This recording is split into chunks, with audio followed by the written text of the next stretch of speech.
இந்த நூற்றாண்டின் மிகப்பெரிய எழுத்தாளர் என்று சொல்லப்படுகிற காப்ரியல் கார்சியா மார்கோஸனுடைய ஒரு கதை, அவருடைய கலெக்டட் ஸ்டோரிஸ்லேயே மிகச்சிறந்த கதை. இந்த உலகத்தின் மிகச்சிறந்த கதையில் ஒரு 10 கதையில் அதையும் சொல்கிறாங்க. அதுக்கு பேர் ஆங்கிலத்தில் வந்து டியூஸ்டே சீஸ்டா,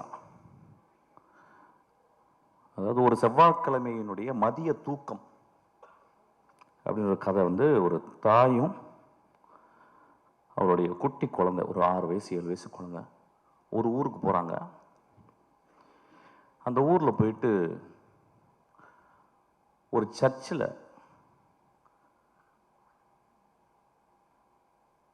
தன்னுடைய மகனுடைய கல்லறை எங்கே இருக்குன்னு கேட்டு போகிறான் அந்த தாய். அப்போ அந்த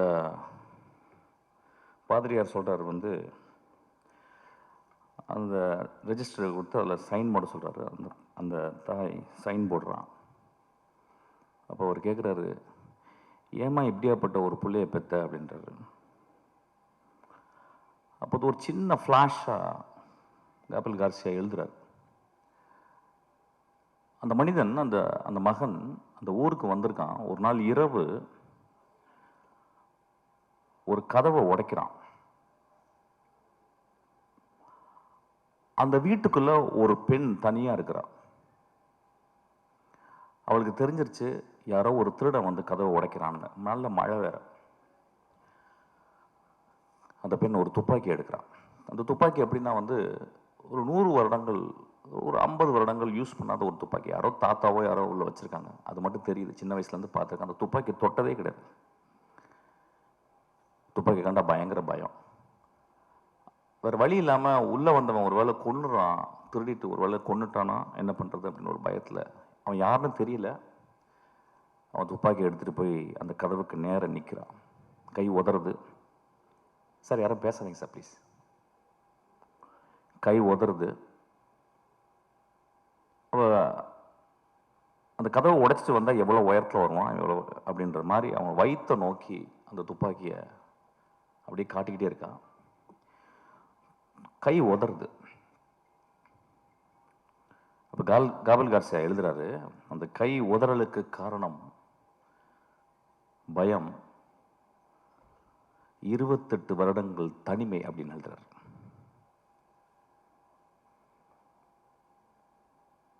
அதுக்கப்புறம் அவன் கையெழுத்து போடும்போது அந்த கேள்வி கேட்குறேன், இந்த மாதிரி பிள்ளை ஏன்பா பெத்தன்னு கேட்கும்போது தாய் சொல்கிறான், என் பிள்ளை ரொம்ப நல்ல பிள்ளைன்றான். நண்பர்களே, ஒரு பெரிய கேள்வி வரும், திருடனை பெற்ற தாய் எப்படி நல்ல பிள்ளைன்னு சொல்கிறா அப்படின்றது நீங்கள் அந்த கதையை படிக்கணும். ஒருவேளை தாய்க்கு எல்லா குழந்தைகளும் நல்ல குழந்தைகள் தான் நினைக்கிறேன். இந்த சமூகம் நிறைய குழந்தைகளை நிறைய தாய்கள் பெற்கிறாங்க. எல்லா தாய்களுக்கும் தன் மகன் அல்லது அந்த ஆண் நல்லவனாகவே இருக்கிறான். கை உதறலுக்கு காரணம் தன்னை கொலை செய்து விட போகிறான் ஒருவன் அப்படின்ற பயம். அதுக்கப்புறம் 28 வருட தனிமை அப்படின்றார். அது ஏன் அந்த இடத்துல எழுதுனான்னு தெரியல. அந்த மாதிரி ஒரு தனிமையான பெண் தான் இந்த Kottukkaali.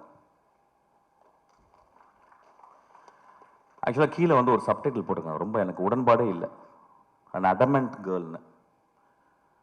Instead of that they would have put an adamant society அப்படின்னு போட்டுக்கணும்னு நினைக்கிறேன்.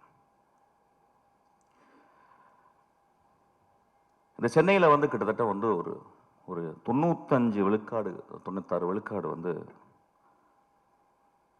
இங்கே இருக்கவங்க எல்லாருமே கிராமத்துலேருந்து வந்தவங்க, என்ன உள்பட. இங்கே வந்து முதல்ல மனப்பாடம் பண்ணுறது பஸ் நம்பர்களை, இப்போ யாரும் மனப்பாடம் பண்ணுறதில்ல. அதுக்கப்புறம் பீச்சுக்கு போகிறது, அதுக்கப்புறம் இந்த நகரத்தினுடைய உடைகள், அது பர்டிகுலராக ஜீன்ஸு, ஷூ போடுறதுக்கு வந்து கால் பழகணும், ஏன்னா கால் விரல்கள் விரிச்சுக்கிட்டு இருக்கும். இதெல்லாம் சேர்ந்து ஒரு 10 வருடத்தில் நாம் வாழ்ந்த பிறந்த வளர்ந்த இடத்தை விட்டு நடமாடிக்கொண்டிருக்கும் இந்த நகரத்தில் நாம் ஒரு நகரவாசிகளாகவே வாழ்ந்து கொண்டிருக்கிறோம்.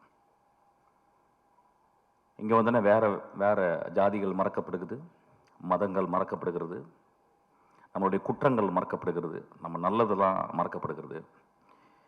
இங்கே பக்கத்தில் இருக்கவன் வந்து ஒரு நெய்பர் தான், ஒரு அண்டை வீட்டுக்காரன் தான். இங்கே யார் தாய் தந்தையா யாருமே பழகிறது கிடையாது. ஒரு கிராமம் அழிக்கப்படுகிறது. ஏதோ ஒருவன் அந்த கிராமத்திலிருந்து வெளியே வராமையே இருந்து கொண்டு இந்த கிராமத்தின் மூலம் இந்த உலகத்தை பார்க்கும் ஒரு தகுதி படைத்தவனாக, ஒரு மகா கலைஞனாக இருக்கிறான். ஏன்னா அவனுக்குள்ள எப்பயுமே அவனும் ஜீன்ஸ் போட்டு அவனும் ஷூ போட்டாலும் அவன் வந்து ஒரு என் கிராமத்தில் இருக்க வேல்யூஸ் தான் இந்த உலகம். காப்ரியல் கார்சியா மார்க்கோஸ் சொன்ன அந்த கிராமம் தான் என்னுடைய கிராமமும் இந்த கொட்டுக்காளி வளர்ந்த கிராமமும் நம்புறான். அந்த கிராமத்தை விட்டு அவன் கடைசி வரைக்கும் வெளியே வரதே இல்லை. ஏன்னா அவனுக்கு அது ஒரு பெரிய முழுமையா தெரியுது. அப்படி முழுமையா தெரிந்த தமிழ் ஆளுமையில பாரத ராஜாக்கு அப்புறம் நான் வினோத்தை சொல்வேன்.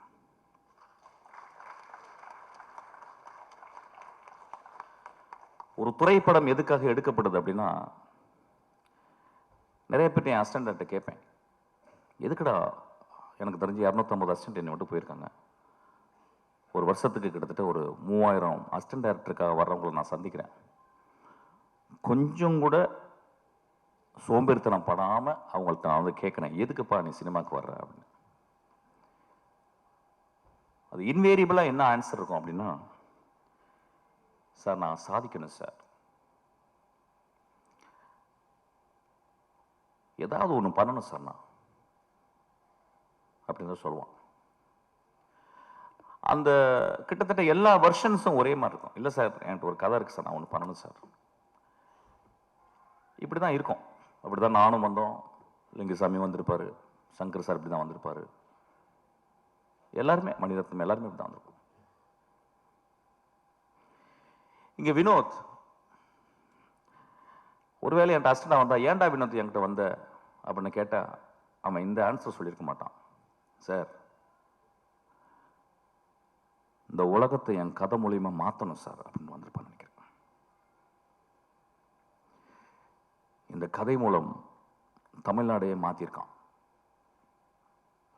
எப்பயுமே சொல்லுவாங்க, நான் ரொம்ப பொங்கி பேசுவார், ரொம்ப எக்ஸாஜரேட் பண்ணி பேசுவார், ட்ராமாட்டிக்காக தான் பேசுவார் அப்படின்னா நான் எப்பொழுதுமே அது ஒரு சத்தியமாக எடுத்துக்கிறேன். ஒரு மேடையில் வந்து பேசும்போது அடுத்த வார்த்தை என்னன்னு எனக்கு தெரிஞ்சுட்டா நான் வந்து இந்த சமூகத்தை நான் நெருப்பு ஊற்றி கொளுத்துறேன்னு அர்த்தம். நான் மேடையில் பேசும்பொழுதாவது என் நாக்கில் உண்மை தவழ வேண்டும் என்று நான் நினைக்கிறேன். ஏன்னா வீட்டில் நிறைய பொய் பேசுறோம், மேடையை விட்டு கீழே நம்பருக்கு நண்பர்கள்ட்ட நிறைய பொய் பேசுகிறோம், ப்ரொடியூசர்கிட்ட நிறைய பொய் பேசுகிறோம், நடிகர்கள்ட்ட நிறைய பொய் பேசுகிறோம். இந்த மேடையில் உண்மை பேச மட்டுமே நான் வந்திருக்கிறேன். அவ்வளவு தைரியத்தையும் நெஞ்சுரத்தையும் என்னுடைய ரத்தத்தை கொதிப்பு நிலையும் கொண்டு வந்தது இந்த படம்.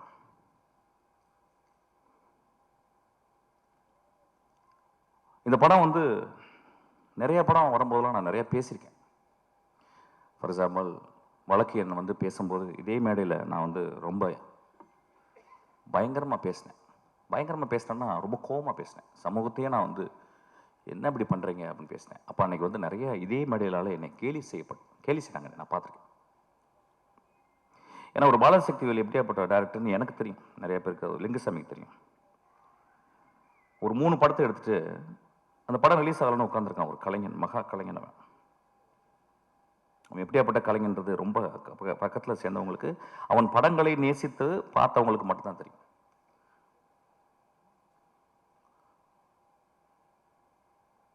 இந்த படத்தில் இது எதுக்கு கொட்டுக்காளின்னு வச்சான்னு தெரியல, எனக்கு நிறைய மீனிங் என்னமோ போகுது. நான் ஒரு ரொம்ப நாளைக்கு முந்தி சிவகார்த்தியனுடைய படத்தில் ஒரு பூஜை அன்னைக்கு ஒரு நாள் ஒரு சாப்பாடு சாப்பிட்டு இருக்கும்போது பக்கத்தில் ஒருத்தன் வெள்ளை சட்டை வெள்ளை பேண்ட் போட்டு ஒரு கிராமத்தில் இருந்த ஒரு பையன் மாதிரி உட்காந்துருந்தான். அறிமுகப்பட்டினான், யாரா நீ தம்பி அப்படின்னா. சார் நான் தான் சார் வினோத். அப்படின்னா யார்ப்பா? இல்லை சார் நான் வந்து கூழாங்கல். அப்படி ஆமாம் ஏதோ பேசிக்கிட்டு இருக்காங்க நான் சொல்லுவேன். சரி என்ன பண்ண படம் ரிலீஸ் ஆகுதா இல்லையா? இல்லை சார் ஆயிரும் சார். ஓ அப்படியா சரி. என்ன படம் எடுக்கிற? அடுத்து என்ன பண்ண போகிறேன்? இல்லை சார் நான் ஆரம்பிச்சிட்டேன் சார். நான் சொல்கிறேன் கொஞ்சம் மெதுவாக எடுப்பான்னு வாயை எடுக்கிறேன். கொஞ்சம் மெதுவாக. இல்லை சார் நான் படம் ஆரம்பிச்சிட்டேன் நான். அப்படியே யாருப்பா மியூசிக்கு? பாருங்கள் எவ்வளோ ஒரு ஒரு ப்ரோக்ராம்டு வே ஆஃப் ஆஸ்கிங் ஒரு சேட்டிங் வித் அனதர் டேரக்டர். நான் கேட்குறேன் யாரா மியூசிக் அப்படின்னு. அப்படி சொன்னால் யாருமே மியூசிக் இல்லை சார். எனக்கு பயங்கர கோவம் வந்துருச்சு. பெரிய மயிர் மாதிரி பேசுகிறான். நான் முறைச்சேன். அப்புறம் நான் வந்துட்டு வீட்டு ஆஃபீஸ்க்கு வந்தோடனே அசிஸ்டன்ட்ஸ் கூப்பிட்டேன். இது மாதிரி ஒருத்தனை பார்த்துட்டேன். ஒரு பொறுக்கி போய் கருப்பாக இருந்தான் ஒரு மாதிரி இருந்தான். பெரிய மாதிரி என்கிட்ட வந்து நான் யாரா மியூசிக்னு கேட்குறேன். அவன் சொல்கிறான் யாருமே இல்லை சார் அப்படின்றான். அப்படிலாம் எடுத்துடாதீங்கடா அப்படின்னு நான் ஏதோ நல்லது சொல்கிற மாதிரி என் அசிஸ்டன்ஸுக்கு சொன்னேன். இந்த படத்தை பார்க்கும்போது தான் தெரிஞ்சுது என்னை வினோத் செருப்பு கழட்டி அடிச்சிருக்காங்க. நல்ல டைட்டில் கிடைச்சிருச்சு ஆக்சுவலி இன்னைக்கு. அவன் நிஜமாகவே என்னை செருப்பு கழட்டி அடித்தான். நான் எல்லாரையும் செருப்பு கழட்டி அடித்தான்னா என்னை வெளியே போய் பயங்கரமாக திட்ட ஆரம்பிச்சாங்க டேரக்டர்ஸ்லாம். அது எப்படி பேசலாம், நாமளும் படம் தானே எடுத்துருக்கணும், அதனால் நான் மட்டும் இதை எடுத்துக்கிறேன். என்னை மட்டும் வினோத் செருப்பை கழட்டி அடித்தான். இந்த விழாவுக்கு வரும்போது நான் காலையில் மனசு பேசினேன். ஏன்னா இப்போ நான் 2 படம் பார்த்துட்டேன். ஒன்று மாரியுடைய வாளை பார்த்துட்டேன். அது ஒரு வாரம் பைத்தியமாக இருந்து அன்றைக்கி நைட்டு ஃபுல்லாக பைத்தியமாக இருந்து ஃபுல்லாக எழுதி அசிஸ்டன்ட் டேரக்டர்லாம் தூங்காமல் உட்காந்து ஒரு ஒரு ஒரு 3 பேஜில் ஒரு லெட்டர் எழுதி வரும் நம்ம நாளில். இப்போ அதுக்கு முடிச்சு அந்த பைத்தியம் முடியும் தீர்றதுக்குள்ளேயும் இந்த பைத்தியம் இது பைத்தியம் இல்லை, இது பேயே பிடிச்சிச்சு எனக்கு.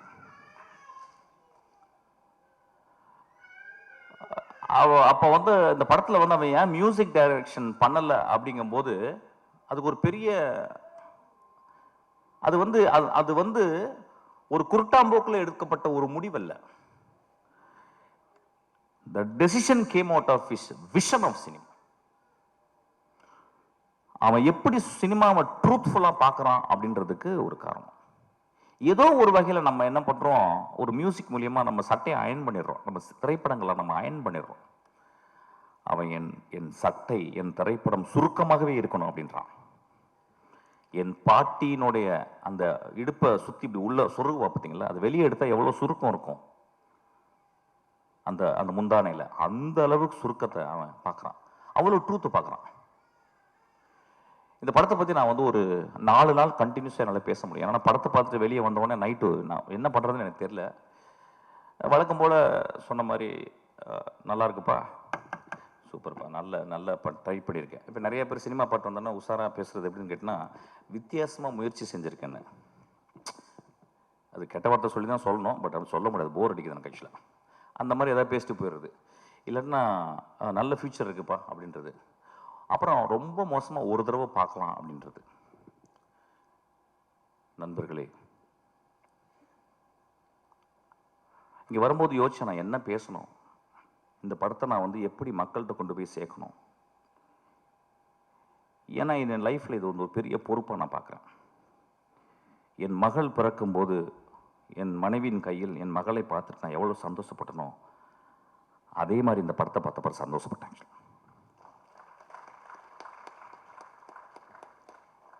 இந்த படத்தை பற்றி மக்கள்கிட்ட கொண்டு போய் சேர்க்குறதுக்கு என்னென்னா நிறைய குட்டிக்காரனெல்லாம் அடிச்சாச்சு. யூஸ்வலாக நான் நிறைய பேசியிருக்கேன். இந்த படம் மக்கள் வந்து எல்லாரும் பார்க்கணும்னா நான் அவுத்து போட்டு கூட நிற்கிறதுக்கு தயாராக இருக்கேங்க இந்த இடத்துல. ஏன்னா அப்படி தான் உரைக்கும். கை தட்டலாமே கொஞ்சம்.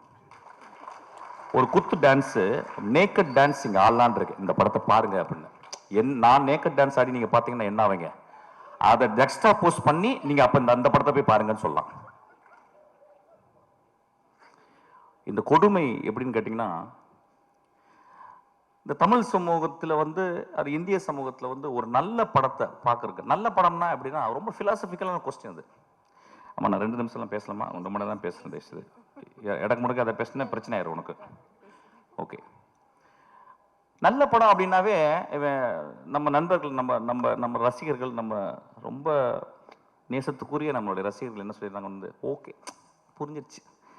அதாவது வந்து பாலாஜி சக்திவேலு, மிஷ்கின், ராமு, வெற்றிமாறன் இவங்களும் நல்ல படம் சொல்லிட்டா கொஞ்சம் பார்த்தே போவோம் அப்படின்ற மாதிரி கொஞ்சம் யோசிச்சு போவோம். ஏன்னா சினிமா பார்க்க வர்றதே அவுத்து போட்டு ஆடுறதை பார்க்கறதுக்கு தான். சினிமாக்கு நிறைய பேருக்கு ஆடுறது, அதாவது இன்னும் என்கிட்ட பேசுகிறாங்க, அந்த சார் அந்த குத்துப்பாட்டு ஒன்று போட்டீங்களே சார், அது மாதிரி இன்னொன்று போடுங்க சார். நான் என்ன போட தான் செய்ய முடியும். ஆக்சுவலாக நண்பர்களே, ஒரு மார்க்கெட்டுக்கு போகிறோம், ஒரு குழந்தைய கூட்டிட்டு, ஒரு பெண் குழந்தைய கூட்டிட்டு ஒரு கத்திரிக்காய் எடுக்கிறோம். எங்கள் அம்மா சின்ன வயசில் எனக்கு கத்திரிக்காவை எப்படி வாங்குவது அப்படின்னு சொல்லி கொடுத்துருக்காங்க. ஒரு சவுச்சவை எப்படி பார்த்து வாங்கணும்னு சொல்லி கொடுத்துருக்காங்க. ஒரு பழத்தை வந்து தட்டி பார்த்து, அந்த பழம் தட்டி பார்த்து பழுத்திருக்கான்னு பார்த்து வாங்க சொல்லியிருக்காங்க. ஆனால் நம்ம சமூகத்தில் ஒரு கலைப்படைப்பை மட்டும் வெகுஜன சினிமாவாகவே மட்டுமே பார்க்க பழகிருச்சு. இன்னைக்கு 16 வயதுல எடுத்தா ஓடுமானே டவுட் வந்துருச்சு. என் ஆதங்கத்தை இங்கே கொட்டி தீர்க்கவில்லை. இந்த படத்தை நான் மக்கள்கிட்ட கொண்டு போய் எப்படி சேர்க்கறதுன்னு யோசிச்சுக்கிட்டே இருக்கேன். இப்ப நகரத்தில் இருக்கவங்க எல்லாருமே நினைச்சுக்கிறாங்க நம்ம எல்லாமே சிட்டி பேஸ்டு. அதை சொல்றாங்க இது கிராமத்து கதை. ஐயா, இது என் தாயின் கருவறை ஐயா. இந்த படம் என் மகளின் யோனி ஐயா. இந்த படம் வாழசக்தி சொன்னா இந்த மாதிரி படமே பார்த்தது இல்லைன்னு. இந்த மாதிரி படத்தை பார்க்கவே போறது இல்லையா. இந்த மாதிரி படத்தை நான் பார்க்கவே போறதில்லை. இந்த படத்துக்கு முன்னாடி நான் என் படைப்புகள் என்னுடைய சினிமா அப்படின்றத நான் கீழே குனிஞ்சு அவன் காலை முத்தமிடுவேன். அந்த அளவுக்கு அந்த படத்தை பண்ணியிருக்கான். உங்களுக்கு ப்ரூவ் பண்ணனா வினோத்தை கூட்டிங்க நின்று அவன் காலை முத்தமிடுறேன். நான் இளையராஜா காலை முத்தமிட்டிருக்கேன். நான் இளையராஜா காலை என்னைக்குமே தொட்டு கும்பிட்டதில்லை. நான் உதட்ட கொண்டு போய் தொடுவேன். ஆக்சுவலாக 2வது மனிதனாக இளையராஜாக்கு அப்புறம் அவன் கால்களை நான் முத்தமிடுவேன். ஆக்சுவலி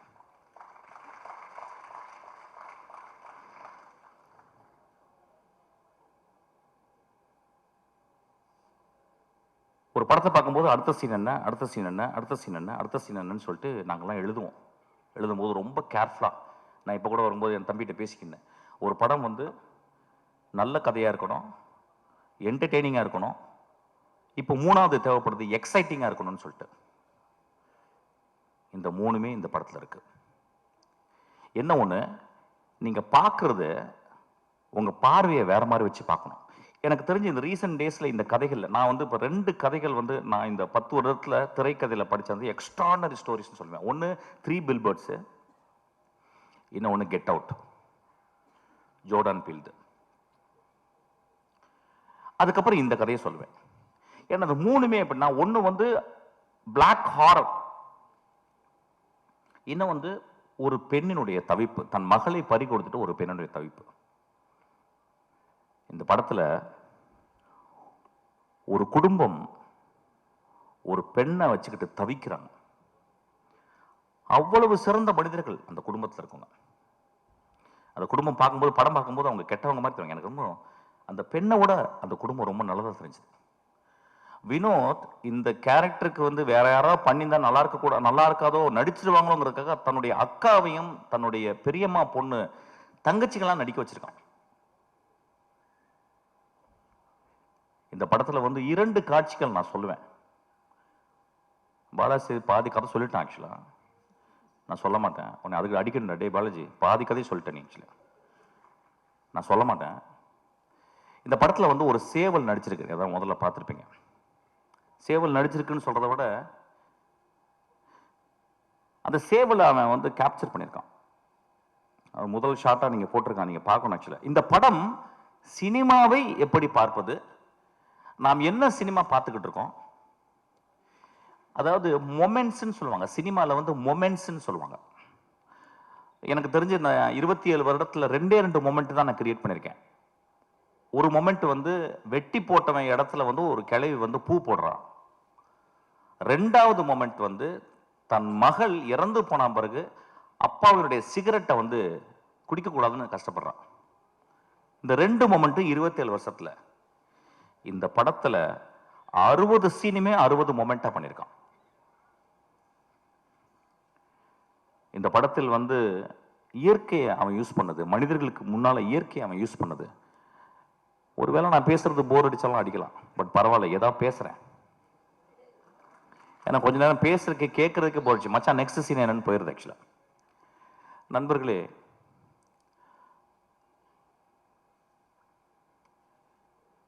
ஒரு நல்ல கதை, ஒரு நல்ல கதாசிரியர் தோற்கப்படவில்லை, சமூகத்தால் கொலை செய்யப்படுகிறான். ஒரு நல்ல கதையும் ஒரு நல்ல கதாசிரியரும் அவ்வளவு பேரன்போட ஒரு சமூகத்துக்கு இந்த கதையை எழுதுனா பீச்சில் ஒரு பங்களா, மிக வசதியான காரு, அதுக்கப்புறம் 100 வருஷத்துக்கு வந்து சொத்து அப்படின்னு இல்லாம இந்த கதை பண்ணா சமூகத்தின் இதயத்தை கொஞ்சோண்டு தொற்றுலாம் அப்படின்னு வினோத் பண்ணியிருக்கான்.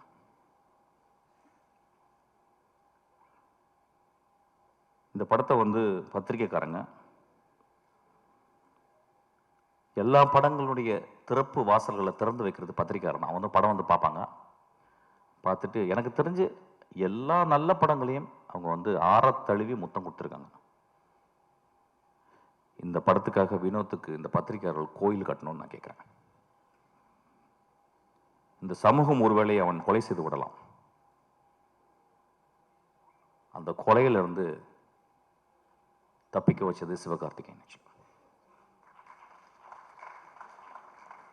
சிவகார்த்திகேயன் ஒரு லீடிங் ஆக்டர், கடுமையான உழைப்பாளி.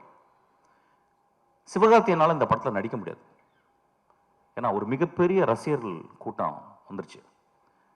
ரசிகர்களை சந்தோஷப்படுத்துவது ஒரு பெரிய கடமையாச்சு. ஆனால் அந்த குழந்தை, அந்த பையன், நான் மிகச்சிறந்த படைப்பு பண்ணணும்னு ஆசைப்பட்டு கூழாங்கல்ல பார்த்தவொடனே, தம்பி இந்த படத்தை நான் தான் பண்ணுவேன்னு சொல்லியிருக்கான். அதுக்காக அந்த தம்பிக்கு ஒரு கோயில் கட்டணும். சிவகார்த்திகேயனுக்கு ஒரு குழந்தை பிறந்திருக்கு, சிவகார்த்திகேயனுக்கு இன்னொரு குழந்தையும் பிறந்திருக்கு, அதுதான் கொட்டுக்காளி. இந்த படத்தில் நடித்தவர்கள், அந்த அனா பென் ஒருத்தி நடிச்சிருக்கா, தெரியல தமிழில் இருக்க பெண்ணுங்கள்லாம் இப்போல்லாம் நடிக்கவே வரதில்லை நல்ல படங்களுக்கு. சார் எனக்கு 2 பாட்டு இருக்கா, 3 டான்ஸ் இருக்கா, தௌபா தௌபா தௌபான்னு அப்படின்னு ஏதாவது டான்ஸ் ஸ்டெப்பு, ஹூக் ஸ்டெப் வைக்கிறதுக்கு இருக்கான்னு பார்ப்பாங்க. அப்போ தமிழில் பொம்பளைங்களே கிடையாது. அப்போ இங்கேருந்து போயிட்டு பஸ் ஏறி போயிட்டு ஆனபெல்னு ஒரு சிறுக்கியை பிடிச்சிட்டு வந்திருக்கான். ஆக்சுவலாக ஒரு பேய் அரக்கி. அவ எத்தனை வார்த்தை பேசியிருக்கான்னா 1.5 வார்த்தை பேசியிருக்கான்னு நினைக்கிறேன். ஒரு பாட்டு வர பாடிட்டா அதுக்கு அடி, ஒரே அடி சூரிய போட்டு ஒரு மணி நேரம் அடி என்ன அடிக்கிறான் போட்டவள. இந்த சமூகம் அப்படித்தானே இருக்கு. ஒரு பெண் பாடக்கூடாதுல்ல, ஒரு எக்ஸ்ட்ரானரி பெர்ஃபார்மன்ஸ். அநேகமாக இந்த வருஷத்தினுடைய நேஷனல் அவார்டு அந்த குழந்தைக்கு கிடைக்கணும்னு நான் வந்து ஆசீர்வாதம் பண்றேன். அதுக்கப்புறம் சூரியனுடைய எவல்யூஷன், கேரக்டர் ஆர்க். நான் சினிமாவில் தான் கேரக்டர் ஆர்க் பார்த்துருக்கேன். ஒரு கதையின் கதாநாயகன் ஃபர்ஸ்ட் சீனில் வந்து மோசமாக இருப்பான், கடைசி சீனில் ஒரு பெரிய மகானாக இருப்பான். ஃபர்ஸ்ட் சீனில் மகானாக இருப்பான், கடைசி சீனில் வந்து கொடுங்கோலனா மாறிடுவான். இது வந்து கேரக்டர் ஆர்க்கு. இது சினிமாவில் தான், சாரி கதைகளில் தான் நடக்கும். நிஜ வாழ்க்கையிலே சூரிக்கு நடந்திருக்கு. ஒரு கமெடியனாக உருவாகி இன்னைக்கு ஒரு உலகம் போற்றும் ஒரு நடிகனாக மாறியிருக்கான். நான் அன்னைக்கு நைட்டு இரவு உட்காந்து பேசினேன், என்னடா மகனே நீ இப்படி, எங்கடா உனக்கு ஏதாவது அருள்கிருள் வந்துருச்சா, இல்லை காதல ஏதாவது உனக்கு ஏதாவது ஒரு அசரீரி கேட்டுச்சா, உன் வாழ்க்கையில இப்படியாப்பட்ட முடிவுகள் எடுத்து இப்படி நீ வேகமா அப்படியே வெற்றிமாறன், அப்படியே கருடன், அப்படியே ராம், இன்னைக்கு ஒரு எக்ஸ்ட்ரானரி. எனக்கு தெரிஞ்சு இன்னைக்கு தமிழ் சினிமாவின் மிக முக்கியமான 2 நடிகர்கள் நான் சொல்லுவேன், வந்து விஜய் சேதுபதியும் சூரியன் நான் சொல்லுவேன். ஆக்சுவலாக நான் விஜய் சேதுபதி ஒர்க் பண்ணேன், 67 நாட்கள் ஒர்க் பண்ணேன். ஒரு நாள் கூட எங்கள் 2 பேருக்கு ஒரு சின்ன உராய்வு கூட ஏற்படல. அந்த குழந்தை அவ்வளவு கண்ணியமாக, அவ்வளவு மேன்மையாக நேசித்து நேசித்து ஒரு கேரக்டர் நடிச்சிருக்காங்க இந்த படத்தில் சூரிய. அதே மாதிரி தான் எனக்கு தெரிஞ்சு இந்த படத்தில் சூரிய தவிர வேற யாராவது நினைச்சு கூட பார்க்க முடியாது. சூரிய ஒரு இடத்துல மூத்திரம் அடிச்சிருக்கான், நடிக்கவே முடியாது. இந்த மாதிரி வாழ்ந்திருக்கான். அதுக்கு வினோத் அந்த கேமராவை பக்கத்தில் இட்டு போறான். அப்படியே அவன் மூத்திரம் அடிக்கிறதுக்கு போய் பக்கத்தில் போயிட்டு நான் பயந்துட்டேன், கீழே கீழே கேமரா டில் டவுன் பண்ணிட போறான்னு நினைப்பாங்க. ஆசையும் வருது டில் டவுன் பண்ணி பார்க்கலாம் அப்படின்னு சொல்லிட்டு. ஆனா அப்படியே மேலேயே வச்சு அதுக்கப்புறம் சூரிய திரும்பி பார்க்கறான். மனிதர்களே என்ன பெர்ஃபார்மன்ஸ், என்ன எவ்வளவு நம்பிக்கை அந்த கேமரா மேல. முதல் சீனை வந்து அவன் கிட்டத்தட்ட ஒரு 4 நிமிஷம் கேமரா எட்டு போயிட்டு ஒரு அம்மா குளிச்சுட்டு அதை தலையில தண்ணியை தொளிச்சுட்டு தன் மகள் இப்படி பண்ணிட்டாலே, மகள் இப்படி பண்ணிட்டேன்னு அவள் கோயிலுக்கு போறத வந்து ஒரு extreme long shot. I think இந்தியாவில் ஒரு லாங்கஸ்ட் ஷாட்டா கூட இருக்கும்னு நினைக்கிறேன். அங்க எடுக்கும் போதே அவன் அதோடைய கான்பிடன்ஸ் சொல்றான், நான் என்ன மாதிரி படம் பண்ண போறேன், என்ன மாதிரி படத்தை நீங்க பார்க்க போறீங்கன்றது அவன் பிட்ச் பண்றான். இந்த படத்தை பத்தி இன்னொரு தருணத்துல நிறைய பேசலாம். ஏன்னா இங்க வந்து மொத்தமே 4 டைரக்டர்ஸ் தான் வந்திருக்கோம். நான் வந்து ரொம்ப நேரம் டைம் எடுத்துக்கூடாது, நிறைய பேசுவேன், என்னால் பேச முடியும். So Soori has given an extraordinary. அதாவது இந்த படத்துக்கு அப்புறம் சூரிய நம்ம எப்படி பார்க்கலாம்னா, ஒரு இந்தியாவின் ஒரு மிகச்சிறந்த ஆக்டரா நம்ம பார்க்கலாம். அது ஏன் சொல்றேன்னா, அந்த அளவுக்கு அந்த கேரக்டர் அவன் மண்ணில இருந்து அந்த வெறுங்கால்ல இருந்து நான் பார்த்தேன். சூரிய செருப்பு போட்டுக்கான, செருப்பு போடாம அவன் அப்படியே அதுக்குள்ளே ஒரு அதான் சொன்னாங்க, ஏதோ அந்த டீட்டெயில் வந்து காலு அதை வந்து சூரிய சொன்னதான் நல்லது, சூரிய சொன்னதான் அது நல்லா இருக்கும். ஆக்சுவலி எப்படி அதை நடிச்சா அந்த குரலுக்காக நான் அந்த கழுத்துல இது பண்ணிட்டு பார்க்கும்போது நான் ஒரு இடத்துல ஒத்து பார்த்தேன், இந்த இடத்துல கழுத்து நரம்பு வந்து புடைக்குது. ஸோ நடிக்கலை அந்த இடத்துல. He took so much of sincere and truthfulness to exhibit something extraordinary. கேள்விப்பட்டேன் வந்து கூழாங்கல் பார்த்த உடனே சூரி விரட்டி போயிருக்கான். ராம் என்கிட்ட சொன்னான். ஆனா கிட்டத்தட்ட டெய்லி 2 தடவை ஃபோன் பண்ணி, ராமண்ணா கொஞ்சம் வினோட்ட சொல்லுங்க, அடுத்த படம் எந்த படமா இருந்தாலும் அதுல ஒரு சின்ன கேரக்டராக நடிக்கிறேன், அதுக்காக சூரிக்கு நம்ம எல்லாம் கிளாப் பண்ணுவோம். அதாவது ஒரு கலைஞன் இன்னொரு கலைஞனை தேடி ஒரு சீனாவும் நான் நடிக்கணும்னு சொன்னா பாருங்க, அவன் ஒரு பெரிய மேதை தான். அவன் பெரிய மேதை தான் அவன். நண்பர்களே, இந்த படத்தை பத்தி நான் நிறைய சொல்ல முடியும். ஆனா I am not very sure how far I can talk. ஒரு மிகப்பெரிய அனுபவம் இந்த படம். வந்து ஒவ்வொரு குடும்பமும் போய் பாருங்க. அதாவது மோசமான படங்களை சில படங்களை நம்ம பார்க்கிறோம், மோசமான காட்சிகளை நம்ம குழந்தைகளை கொண்டு போய் காட்டுறோம், மோசமான படங்களை இந்த இளைஞர்கள் போய் பார்க்கறாங்க. அதெல்லாம் பார்க்கலாம், தப்பு கிடையாது. அது வந்து ஒரு ஆர்ட். வந்து போர்னோகிராஃபியும் ஒரு ஆர்ட் தான், அது யாரால எடுக்கப்படுறதுன்ற பொறுத்து. ஆனா இந்த படம் இந்த தமிழ் சமுதாயத்தை, எனக்கு தெரிஞ்சு இதை விட ஒரு பொலிட்டிக்கலான படம் தமிழ்ல வந்திருக்கான்னு எனக்கு தெரியல. இதை விட ஒரு பொலிட்டிக்கலான படம் அந்த ஏரியா நான் பேச வேணாம்னு யோசிக்கிறேன்.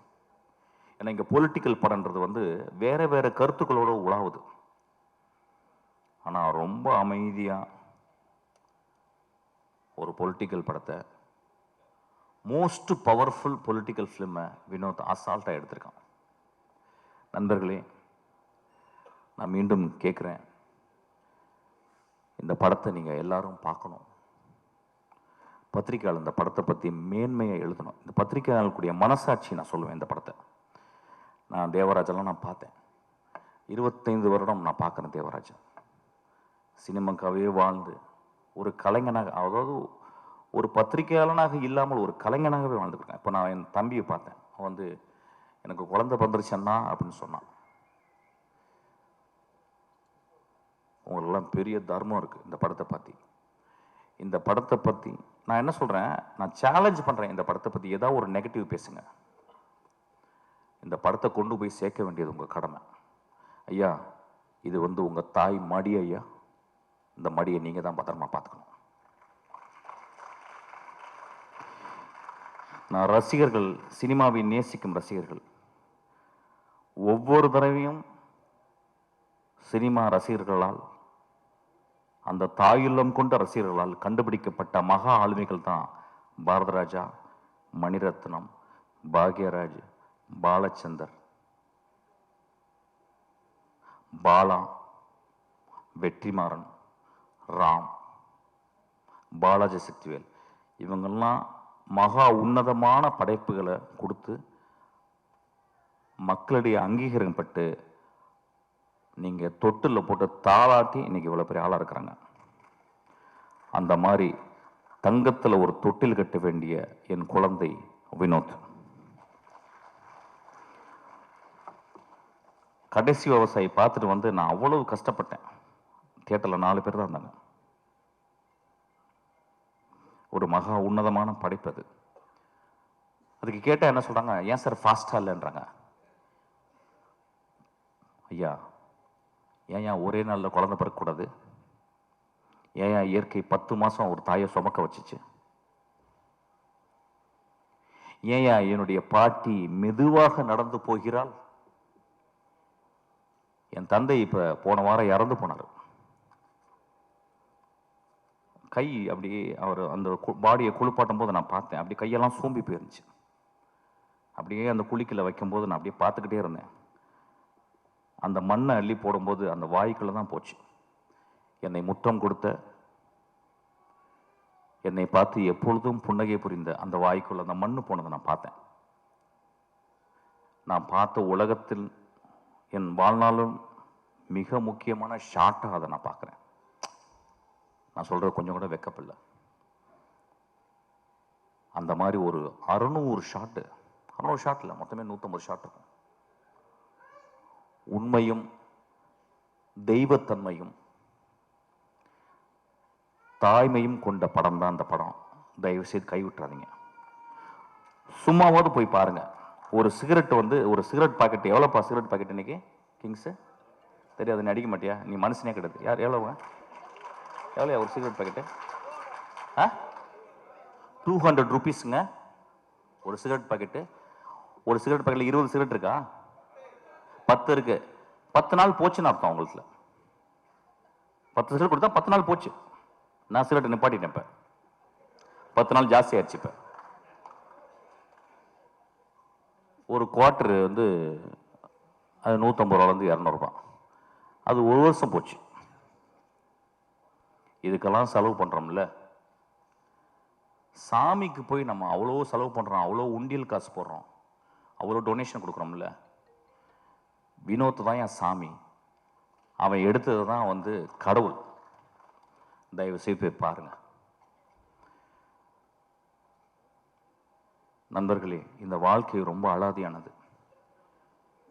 இந்த வாழ்க்கையில் நம்ம என்னெல்லாம் முடிஞ்ச வரைக்கும் நல்ல விஷயங்கள் பண்றோம் அப்படின்றது ரொம்ப முக்கியம். அதில் ஒரு நல்ல விஷயம்தான் கொட்டுக்காலை நீங்கள் போய் தரிசிக்கிறது. அந்த காளி உங்களை ஆசீர்வாதம் செய்வாள். நன்றி.